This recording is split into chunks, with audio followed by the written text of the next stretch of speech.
it just speaks to you in a different way. This is a piece of art.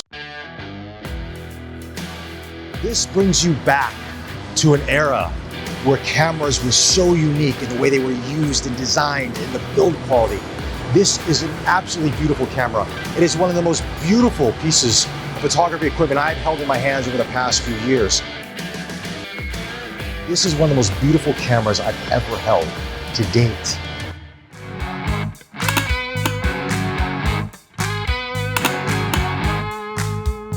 Hey everybody, what's going on? So we are in a very unique location today at Vicious Cycles here in Singapore because we're going to talk about a camera that I have been waiting since it's been announced to get my hands on. It hasn't been easy to get our hands on it in Singapore, but I finally did. Of course, this is the 907X CFV 250C from Hasselblad. Guys, I mean, I've talked about the X1D, the X1D2, which are phenomenal cameras. The ergonomics, the build quality, the image quality. I mean, it's some of the best out there. But when this camera was announced and I saw the images of it, I knew that this was going to be very special. So here we are today with the 907X and the 35-75, 3.5 to 4.5 XCD lens. And we're going to shoot inside this motorcycle shop, kind of take it through its paces and have some fun along the way, guys. So let's talk about this camera.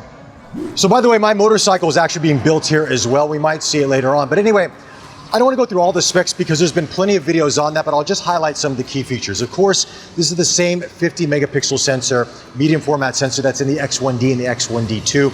Has the same color science, the same speed, the same interface in terms of the user interface of the camera.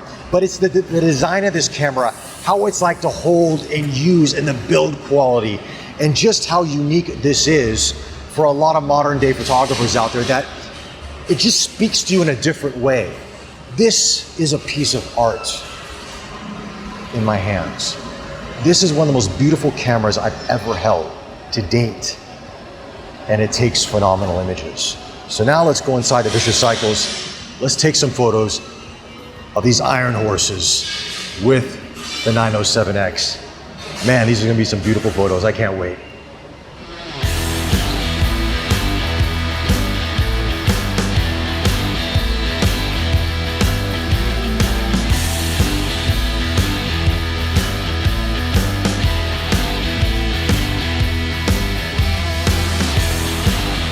All right, guys, so let's talk about the design and build, of course, of the 907X. Now, I'm just going to shorten the name of this camera because it is quite a lengthy name.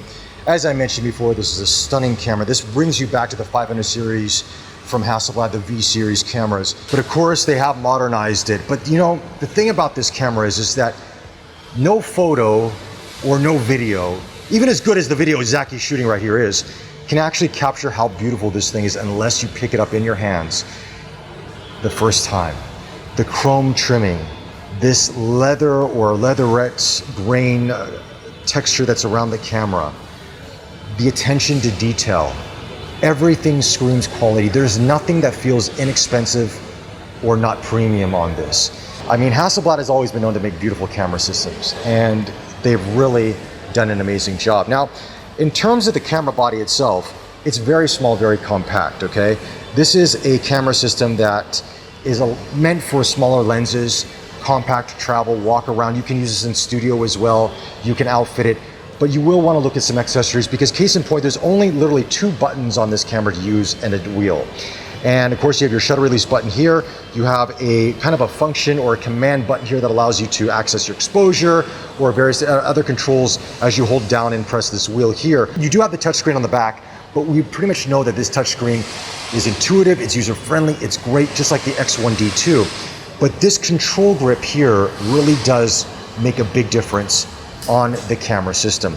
Case in point, it allows you to actually activate auto exposure lock, and you can custom assign what in the buttons to do that, versus just without it, you can't activate it on this camera system. Now, some people will use this or they won't use it, but if you really want to get that great dynamic range out of your image and get that the best optimal exposure, sometimes using spot metering with auto exposure lock does make a big difference in your images. And I'll show you some samples later on when we do a Lightroom portion of this review. But this control grip would be something that a lot of people might want to have for this camera. Reason being, when you have a longer lens like this 35-75 or the 81.9, or we get into the longer focal lengths, there's going to be a little bit of a weight challenge with this camera because this is very light on the back of it. And yes, you can hold like this, but this grip does help in a lot of ways. And it is very ergonomical. As other people have talked about, the shutter button is here on the top, which I wish it was here on the towards the front. It'd be much easier if you want to shoot at various different angles versus turning your hand like this. Something maybe Hasselblad can improve in the future. But the overall look and the build quality and the added functionality to this does make this camera a lot more user-friendly. Now, of course, this viewfinder with this 35-75 zoom lens doesn't really help at all. This viewfinder is just more or less there for aesthetics. You can remove this top piece and kind of use it as a cold shoe, but Hasselblad doesn't recommend it. But I have seen other people use it that way. But it's quite expensive, so I would say err on the side of caution. But yeah, definitely a highly recommended accessory. Not cheap. None of these accessories are on this camera. But again, we're not talking price when it comes to this camera, because we know if you're watching this video already, this is not just a piece of equipment, an average piece of camera equipment. This is art. This is a connoisseur's camera that takes beautiful images. Now we're also going to test how good this lens is, especially with metal objects, chromatic aberration and all that. And I'll be showing you some sample images in Lightroom later on in this review. But Hasselblad touts this as the best lens they've ever made, and it's a zoom lens. And I can tell you right now, from the time I've had to review this, this is probably the best performing zoom lens I've ever used in terms of image quality. This is a 35-75, so in full frame measurements, it's about 28-50 plus thereabouts. It's just a stunning lens to use. And the detail and the depth that you're getting is beautiful.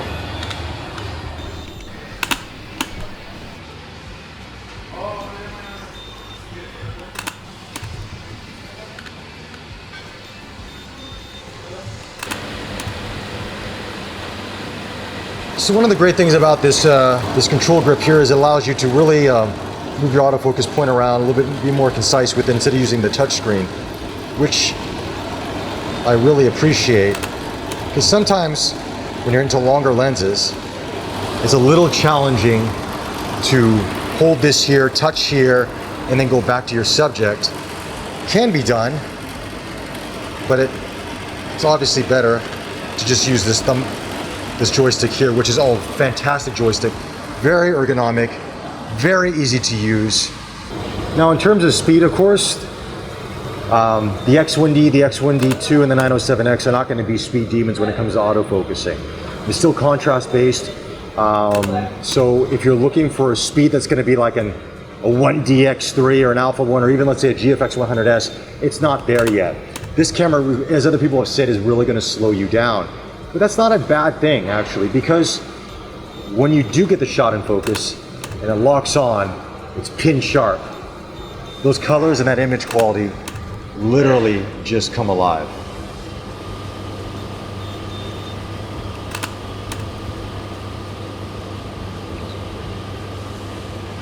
There's always been a lot of discussion online of what camera is the better color science. But those who've tried Hasselblad, you know what I'm talking about when I say the colors coming out of this are beautiful and they're accurate, which is important, because if you're going to be doing a lot of product photography or you want to be capturing something for a client, you can't afford for your product to be miscolored, or spending hours on Photoshop or Lightroom or Capture One or even Focus tweaking those colors. Now obviously in a shop like this, the light is controlled, but of course this is a 3.5 to 4.5 lens, so I am going to have to crank up the ISO quite a bit. So some of my shots will be around 3200 ISO. You're going to see that the noise performance is really good for this camera system. As a matter of fact, I've pushed this up to about 12,000 or so, and the images are definitely usable. So 3200, some photographers say no, they don't like 3200, but let me be honest with you, it's good. You clean up a little bit in post, and it is stunning.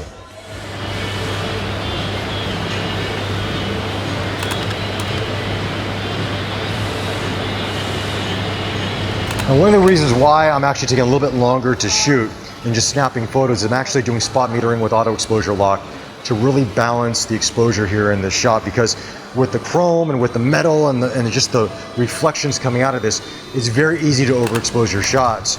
So I tend to use spot metering for this. I find that it's accurate. Auto exposure lock on more of a brighter subject. Move it back to the subject I want to shoot, fire away, and most times or not, it's nice and balanced. You see some rich color coming out of it. But exposuring your image correctly makes a world of difference. And it's something that I learned from a friend of mine, Peter Chen, who's a fine art photographer, which I'll be showing some of his work later, who shot with the 907X while we were walking around. And I'll show some of those images in Lightroom.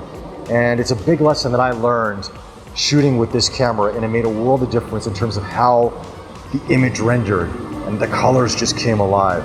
So little tip for you guys on that. Shoot in spot mode and yeah, auto exposure lock. It does slow you down a little bit, but the end result is worth it. All right, guys, we're back in the home studio. Let's take a look at images from the Hasselblad 907X plus a 35-75 3.5 to 4.5 XCD lens. Let's look at them. Now, before I get into images that I've taken at vicious cycles, I want to show you some images from my friend Peter Chen, as I mentioned earlier in this review. He was very kind enough to loan me these images to show you guys, and this is from a walk that we did together with the 907X. He's never used this camera before. He's used to using the old V-series Hasselblad camera when he was doing product photography earlier in his career. So he was excited to try out this 907X. So I said, let's give it a shot. And these are some of the results from one day, actually one afternoon with this camera. Very, very impressive. And they're also a very good testament to how good this lens is. Case in point, we were in the central business district area in Singapore, which is beautiful. There's a lot of, high rises. And in this area, there's a lot of blue towers that are just, it's really nice to see. But I mean, people can shoot buildings and it can look plain or it can look very interesting. And I love how Peter captured this. Case in point, he found this angle that you could see the light and the dark to it and just this depth to the buildings, which was beautiful to see.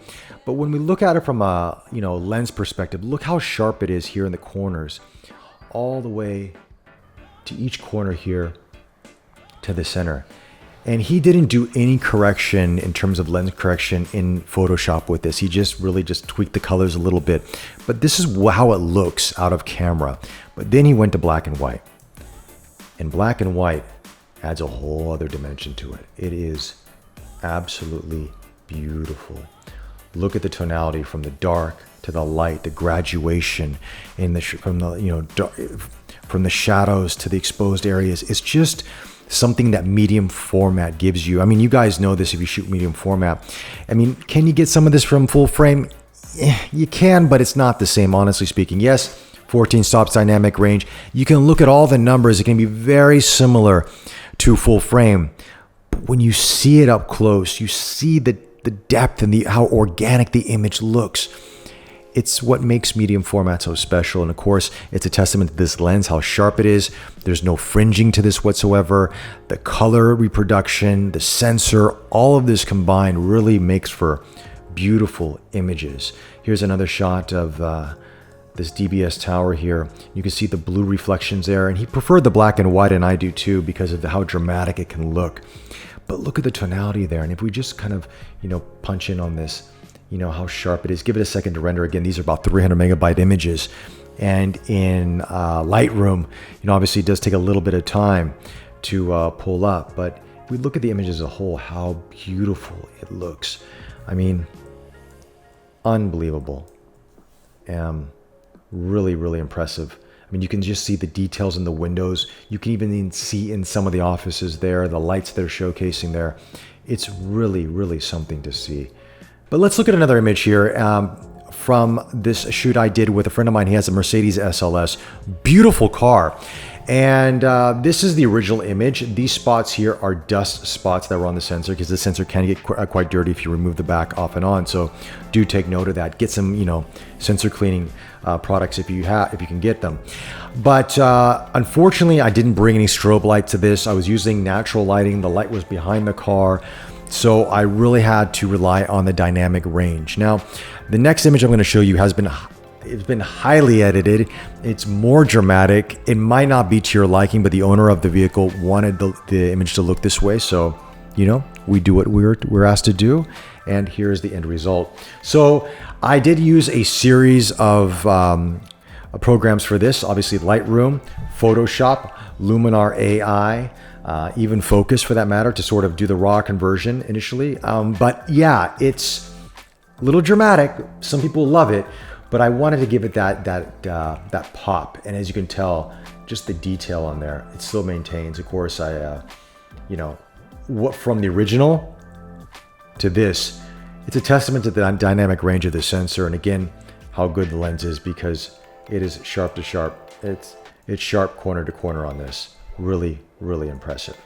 So let's take a look at this image of Andre, who owns Painful Industries inside Vicious Cycles, and he wanted a portrait of himself, but unfortunately I didn't bring a strobe light again. Happens to me quite a bit, but we're in a motorcycle shop. I don't want to bring a lot of equipment in. There's a lot of things that can, mess things up. So I was using the lighting sources that were available to me, and there was two polarizing lighting sources. On one side, there's this bright white, it almost has a bluish tint to it. Then on the other side, this really warm orange light, and I'm trying to balance in between them.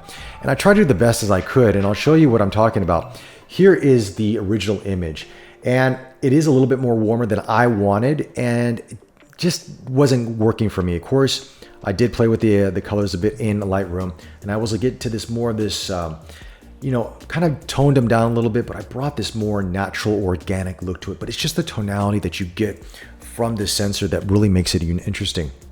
And then this is shot at ISO 3200. And as we look, behind him here, you can see the grain here. It's not distracting in any way. As a matter of fact, it looks more film-esque, but some people don't want any grain. Anyway, with, a little bit of topaz denoise, I was able to clean that up and really get a much cleaner image out of that while still maintaining the detail in the face. So I just started using this software. Mind you, other people use it. Friends of mine use it to do wildlife and birding, and they swear by it.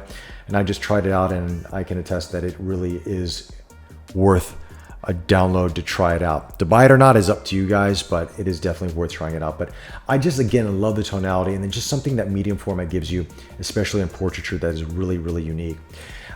Here's another shot of Andre, and this is behind here, and look at all the detail that we're able to capture on his back and his and all this lint and everything else. Now, the final image that you have guys seen in the review, I've removed all that and cleaned it up. But I mean, it's just quite amazing how sharp this lens is.